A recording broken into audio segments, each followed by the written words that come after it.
Agitevach, Amazel Degevach, Avach, Fel mit Yeshia. Okay, Baruch Hashem, what a wonderful week we all had. And in Mitzvah Hashem, this coming week will be Shavuos, and there's the Retzifah Seder from Kingdom Masechta on Wednesday night. And again, we'll be in touch with Mitzvah Hashem on Monday and Tuesday to remind everybody, and Mitzvah Hashem, everybody makes it out. It'll be a big thing. It'll be great for the Chabura, for everyone to join. Today the shir is a schis for Akiva Simcha Ben Vega, for Ziv Hugin, for Chav Bas Mem, Ahuv Bas Mem, and the Radari Ben Pnina Peril. We're starting over here, Daf Chav Zayin Amud Beis. We ended off last week by a little more than midway down by the Tanu Rabbanan. We were discussing Rabbi Yezer and his shitas, and if you could be yotzin someone else's sukkah or not. And now we're seeing basically a story where his Talmud came to meet him, and we're going to see from there a few stories with Rabbi Yezer and his Talmud Eloi, and then the Talmud's son, and then Rabbi Huda Bar Eloi as well on Amid Aleph, on Ches Amid Aleph. And then we're going to go all the way through until the Mishnah on the Chav Ches Amid Aleph. Here we go. Rabbi Yezer, Tanu Rabbanan. The Rabbanan learned, Ma'aseh Rabbi Eloi, Shahalach Lagbu Pnei Rabbi Yezer, Rabbi Blud Beregel. Story, Rabbi Eloi came to his Rabbi Yezer, who was in Lud on Yom Tiv. Amalei Eloi, Eincha Mishevtei Haragel. Are you not from those who celebrate the Yom Tovim? Shai Rabbi Yezer, because Rabbi Yezer says, Mishabech Ani Esatzlanim. I am Mishabech those who are lazy. She'ein Yotzin Mibatein Beregel. That what? That they don't leave their house on Yom Tov. Dichsev. Why? Because it says in the pasuk, V'samachta atu veisecha. That you and your household meaning your wife, your children, and so on. So if you're supposed to be misameach with them, what are you doing here? So we say, Eini, is that so? Says, from where do we know that someone is supposed to meet his Rebbe on Yom Tovim, go to meet his Rebbe or go to learn? And that's one of the things of Isaac Mitzvah, Patam and Mitzvah. So we learn from Shenemar, as it says in the pasuk, Madua atelech eselav yom. Why are you going to him today? And this is talking about Be'isha Shunamis, when her son was nifter, and she was going to Elisha Navi. That day, she didn't tell anybody where she was going. She told her husband, saddle up the horses for me, get me like someone to saddle and go with me. And he asked her, where are you going? I'm going to Elisha. Why? Now she didn't tell him why, that her kid was dead. And she went there, and he did Chiyas HaMesim. So he says, and what did her husband tell her? Why are you going to him today? Lo Chodesh v'lo Shabbos. It's not Rosh Chodesh, it's not Shabbos. Mechalal. So what do we learn now from there? The b'Chodesh v'Shabbos mechayev nishlek b'li apei rabbi. That on Rosh Chodesh and Shabbos, a person is supposed to be go to meet his rabbi. So we say, no, lo kasha, it's not a kasha. Hada'azav v'asi b'yayma, hada'azav v'lo asi b'yayma. It's simple. One is when he's going and coming back in the same day. In that case, you would be mechayev to go.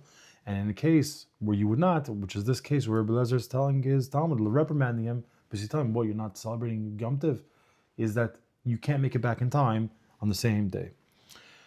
Another story. Tanu Rabbanan, the Rabbanan learned. Ma'aseh Rabbi Eliezer, Sheshavas B'gal ha'elyon, B'sukasa Shal Yochanan B'Rabbi Eloi.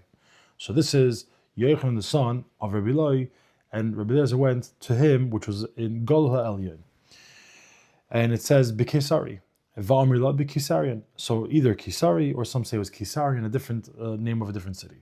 And what happened? It was sunny and hot. Sukka, Amarloi. So Yochanan asked Rabbi Eliezer, Mahu, what's the halacha if I wanted to cover the sukkah with a sheet? Now, the question being, it could be a problem due to creating an oil or boina. So he wanted to know, am I allowed to give us some shade? Amalai, in the kol shevet v'shevet misal shlehemed mimenu shevet. So Rabbi Eliezer answers him, you want to know if you could put a sheet on top of the sukkah? There's no shevet in Klai, so they didn't have a judge come from them, a shevet. He's deflecting. So what happens next? It's getting even hotter, and it's getting to more than half of the sukkah. Amalai, again, Yochanan is asking him again the same question. What would be the case? Am I allowed to cover with a sheet? So he answers him, and the Chakal Shevet Shevet Misal Shloitz V'Manu Neviim. Shevet Yehuda Binyamin Hamidu Malachim Al Pi Neviim. So he says, again, you want to know if you can cover a sheet? Oh, there's no Shevet in the class, so that doesn't have Neviim coming from them. And even more on top of that, Yehuda and Binyamin had kings coming from them who were crowned by Neviim. So, again, deflecting. So the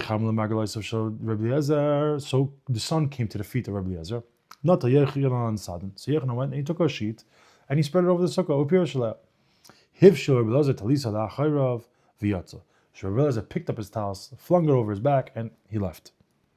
Now he's going to say he didn't leave because he didn't agree with Yechanan. Not because he didn't agree with his words. Rather, he left to show that he's not endorsing it. And because he doesn't say anything he didn't hear from his Rebbe, this is one of those things he never heard from his Rebbe, so he's not going to say. And by staying, it's as if he would say. So now we're going to go, and we're going back to the question. We had a story, but now we're asking, how did Rabbi Eliezer do this? Isn't he the one? Isn't he the one that says you can't go from one sukkah to the next? So how was he able to go to Yechanan ber Bilai's sukkah? No, it wasn't sukkah, so it was a different yomtiv. Okay, very good. 1 second, didn't we say Rabbi Eliezer says that I praise the lazy people? Why? Because they don't leave their homes on yomtiv. Even if it's a different yomtiv, not sukkahs, what's the problem? So he says, no, Shabbos Havai was Shabbos. Fine. So, good. You have great answers. So now we're going to ask another question. There's another case in Shas where Rabbi Eliezer heard a psak from his Rebbe, or heard a halacha from his Rebbe. Why doesn't he take it? It's very similar to this case. Why doesn't he take it from there to here? And what is that case? It's not. We learned in the Mishnah. Oh, V'tiv Shalei Mididei. Let me learn it from someplace else. That's not. We learned in the Mishnah. If let's say you have sort of you have like a window, but it's not a window. It's something that goes into the place of the window. We had a picture of it by Shir. It's like a wooden thing that goes in and fills up the window. Rabbi Eliezer says, Bizman shekasher, when it's tied to the wall, vitali, and it's hanging, you're allowed to put that in the place of the window to seal it. Vimlav, and if not, you cannot do that. According to Rabbi Eliezer, and that's the same case like us. It's not attached, the sheet's not attached, perhaps you wouldn't be allowed to put it on top. The Chacham say, regardless whether it's attached or not attached, you could put it into place. So the reason being is because over there, and this is why Rabbi Eliezer doesn't say that they're the same case. Over there by the window with that shutter that goes into the window, it's not the same, because over there, if you were to leave it and just say, okay, you can't take it out for the rest of your life, just leave it there, it wouldn't be a problem. It wouldn't affect him. He wouldn't care to leave it in and close, technically. So he's mevatel it. He's sort of saying that's part of the wall. But over here by us, when the sun goes away, he's going to want to take the sheet down. This is not a permanent type of thing. Being that it's not permanent, it's different, and therefore he did not want to say this. So now that we're discussing that, Rabbi Eliezer is talking about that he doesn't say anything, he doesn't hear from his Rebbe. We're going to bring another story. And this is actually a story, I believe, of Yosi Rabbi Yehuda. Okay, which was the son. Rabbi Yehuda was Rabbi Yehuda Bar Ilai. Tana Rabbanan. The Rabbanan learned Ma'aseh Rabbi Eliezer Shesavas Begal Elyon, which is interesting because it's Yosi Rabbi Yehuda Bar Ilai. So it's Rabbi Ilai went to his Rabbi Eliezer, and his grandson was once a story that he was also with Rabbi Eliezer. Tana Rabbanan Ma'aseh Rabbi Eliezer Shesavas Begal Elyon. V'shalu Shleisha Malachos Behilchos Sukkah. And again, it was the same place, Gal Elyon. And he was asked 30 questions in Hilchos Sukkah. So he said 12 of them. He says, I heard from my Rebbe the Psak, so I could say it. 18 I did not. Rabbi Yehuda says, it's the opposite. They really heard 18, not 12. So they said to him, what? You have no Torahs of your own? Everything you say, you only heard from your Rebbe? So he said to them, his kaktuni, well, you guys are trying to force me, compel me to say something I didn't hear from my Rebbe? So now he's going to basically say that I didn't hear it from my Rebbe, and I'll even show you how much. There's a Shai Kalman told me, and I saw it inside, that there's a Rashba that says that he did not hear from his Rebbe, and he was basically coming to say, now he's going to say his whole resume, and it's not so much a resume, he's showing how much that there was nobody that came before him to share or left after him, and that he soaked up all the Torah from his Rebbe, and he still didn't hear it, so that's why he's not going to say it over. So don't think, oh, I missed out, and I wasn't there one day, or so on, and that's why, or I was spacing out, or I fell asleep. That's not the case, and we're going to see that inside.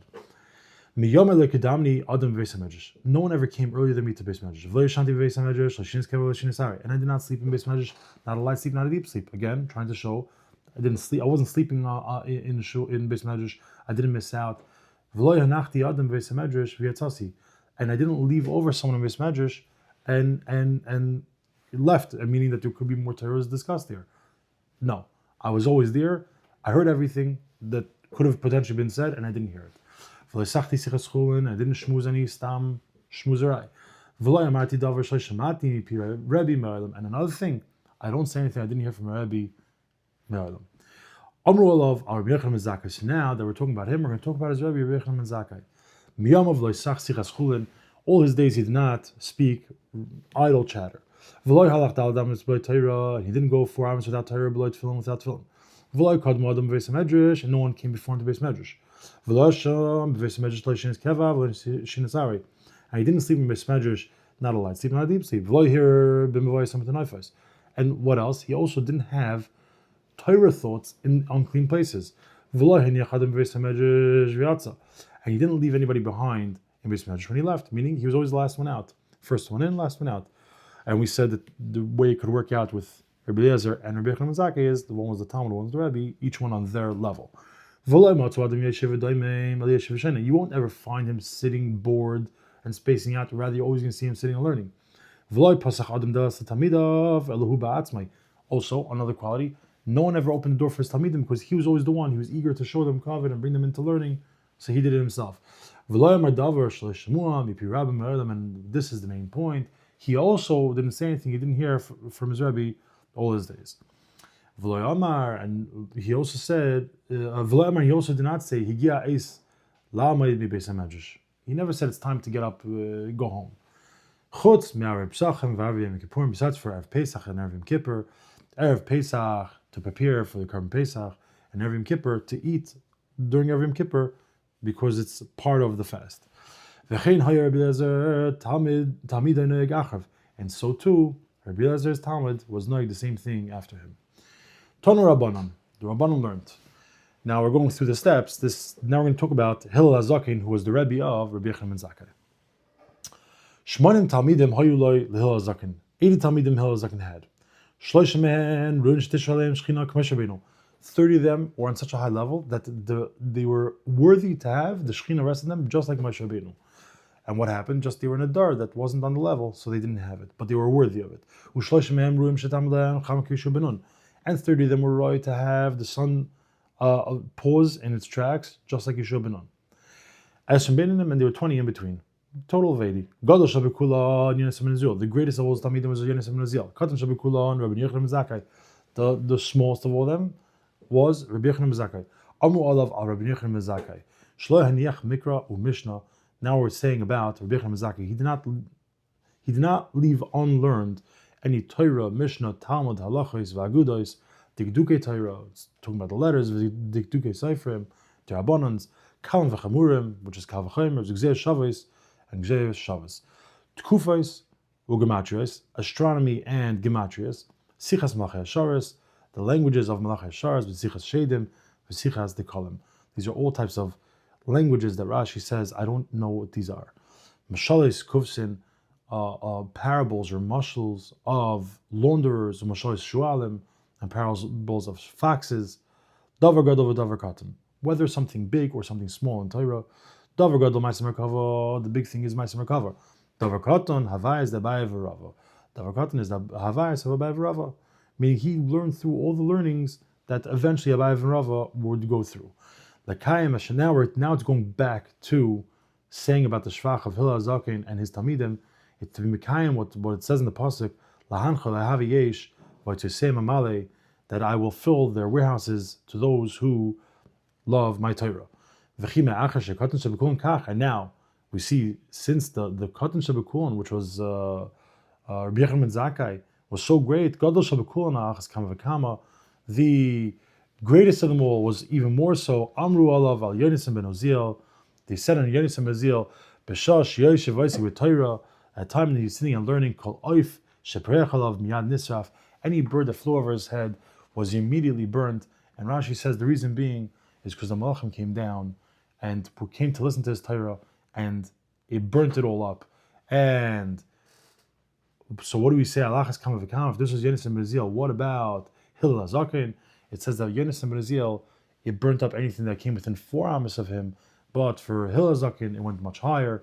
Rabbi Isai, have Agit Tavach. Thank you for doing the Chazara. And Amit Hashem, we will see you all, Be'ezus Hashem, on Monday night.